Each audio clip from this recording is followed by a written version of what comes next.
अच्छा, इसका ये रहने और खाने का अरेंजमेंट कर देना, और अगर किसी चीज की जरूरत हो तो मुझे बताओ।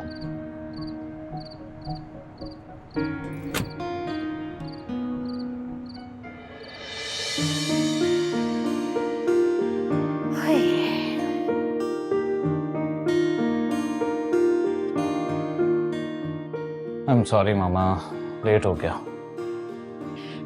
बेटा कहाँ रह गए थे? मैंने इतने फोन कॉल्स किए।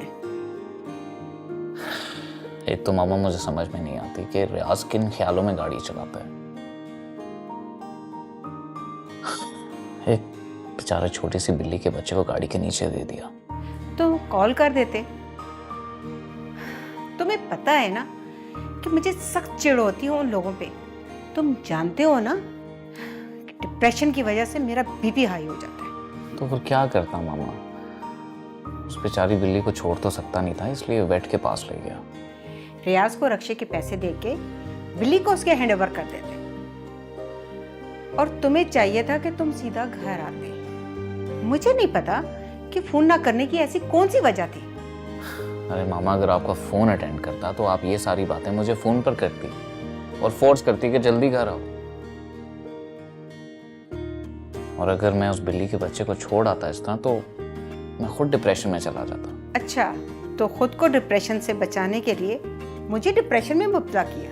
अरे मामा, अगर मैं उसको इस तरह छोड़ आता तो मैं बहुत ज्यादा गिल्टी फील करता, और अगर मैं गिल्टी फील करता तो डिप्रेशन में चला जाता, जिसकी वजह से मेरा बीपी लो हो जाता है, जिस तरह आपका बीपी हाई हो जाता है।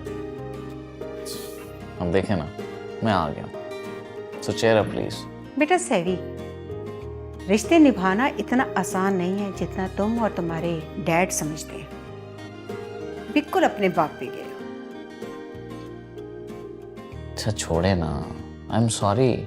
आइंदा सड़कों पे फिरने वाले कुत्ते और बिल्ली की परवाह मत करना, अपनी मम्मा की परवाह करना। ओके? Yes boss. अच्छा ये बताओ, वो बिल्ली का बच्चा जिंदा है या मर गया? नहीं, अल्लाह का शुक्र है बच गया। पहले मैं उसको वेट के पास लेकर गया, फिर उसकी मरहम पट्टी करवाई, और अभी ला के मैंने खान के हवाले कर दिया। व्हाट? तुम उस बिल्ली के बच्चे को घर ले आए हो? अरे मामा, और क्या करता मैं? What rubbish! तुम वाकई अपने डैड पे चले गए हो।